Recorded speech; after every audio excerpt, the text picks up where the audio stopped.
Mom delivers a final hug to her stillborn child. The doctors were taken aback. Lizao is ready for the day when her son, Leon, inquires about the age gap between himself and his twin sister. Despite the fact that you're 2 minutes older than Lin, she'll tell him that Lin has lived for longer.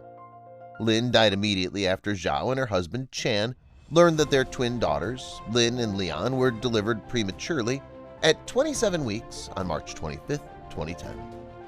His lifeless body was put across his mother's bare chest by nurses, allowing her to say her final goodbye. Lin, on the other hand, got up and started walking. The baby's doctor informed Zhao after 5 minutes that the baby's movements were reflexive and not suggestive of life. While his mother continued to hold him, Lin, on the other hand, opened his eyes. Li put some breast milk on her finger to make him feel more at ease. The small baby grew stronger and stronger in his mother's arms, and for the first time their final goodbye became a warm welcome.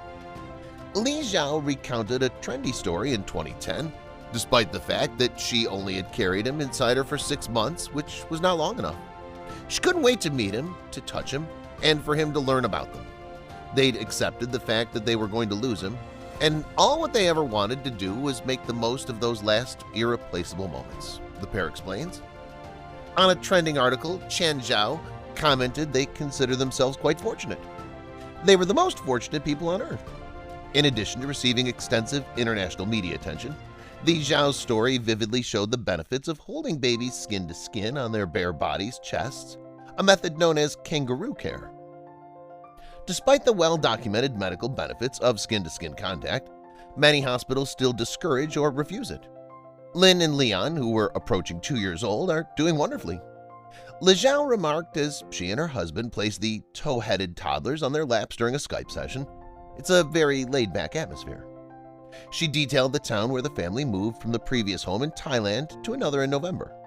The twins' most recent checkups, according to her, found that they're developing normally. "Is it possible for you to show me where your nose is?" she stated her case. "Can you tell me where your ears are, for example?" she asked. The identical twins then pointed to the proper body parts. "Is it possible for them to show me their stomach?" When she asked, the kids obediently lifted their shirts. It's early on. Following the premature birth of the twins and Lin's subsequent resuscitation, the Zhaos determined not to go nuts over the potential difficulties linked with their children's premature birth. They'd enjoyed the children and would cross those bridges when it came to them. Li Zhao explains that they figured if there was an issue, they'd figure it out. They eventually found it out. Despite this, Zhao and her husband are always thinking about Lin's near-death experience.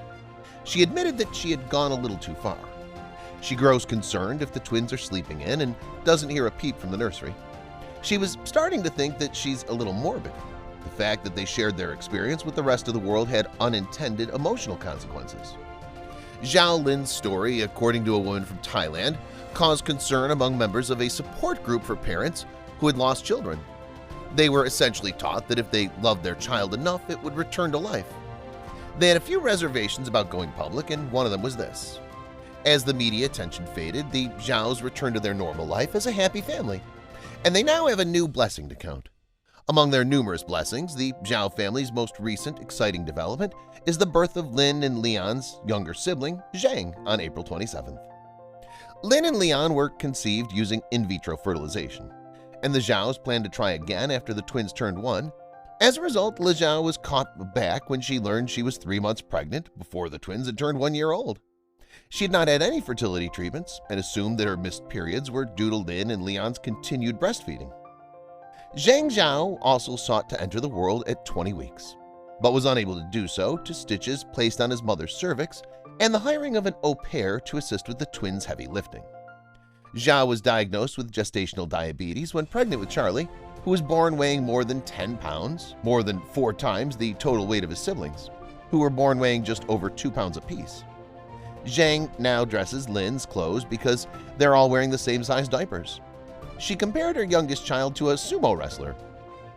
Zhao claimed she was in charge of him for 3.5 hours following his birth. After her experience with the twins, Zhao pushed the doctor to deliver him as soon as he was born, saying she felt more confident in her abilities to communicate her wants. The scientific basis for kangaroo care, well, and the Zhaos have been enjoying their 3 children, Lynn's incredible delivery has raised notice of the expanding amount of study regarding kangaroo care. It isn't a one-size-fits-all solution. Susan Ludington, a nurse researcher who helped to pioneer kangaroo care in the United States, cautions that it does not resuscitate the dead, contrary to popular belief. Livington is a professor of pediatric nursing at Cleveland's Case Western Reserve University. Lynn could have had a difficult-to-detect weak heartbeat. Ludington believes that skin-to-skin contact with their parents boosted his awareness, which is exactly what she hopes happens. Researchers discovered a special collection of nerves and newborns that are extremely responsive to joyful human interaction in 2005, she claimed. The creation of oxytocin, often known as the cuddle hormone, is triggered by skin-to-skin contact with their mothers and has an impact on numerous regions of the newborn's brain. Their breathing and heart rate become more steady as a result of the hormone, according to Ludington. Kangaroo care can also help with the pain relief in both preterm and full-term babies. According to Celeste Johnson, director of research at the McGill University School of Nursing in Montreal, she investigated the drug's use in neonates delivered as early as 28 weeks gestation.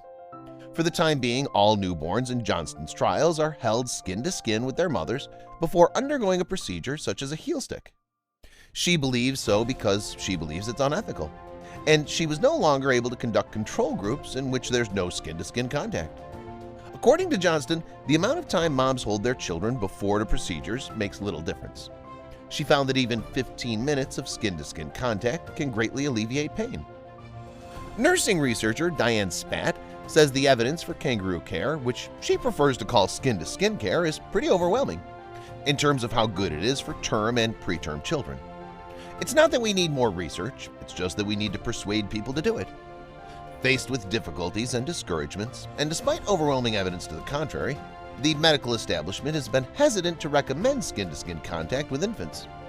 Ludington Ann Spatz, a pediatrician at Children's Hospital of Philadelphia, agrees.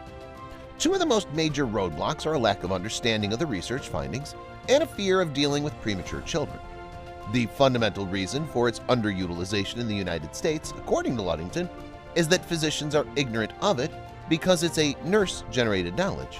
Despite the fact that doctors are interested in facts, they don't read nursing journals. Thanks for taking the time to watch the story, and don't forget to subscribe for more.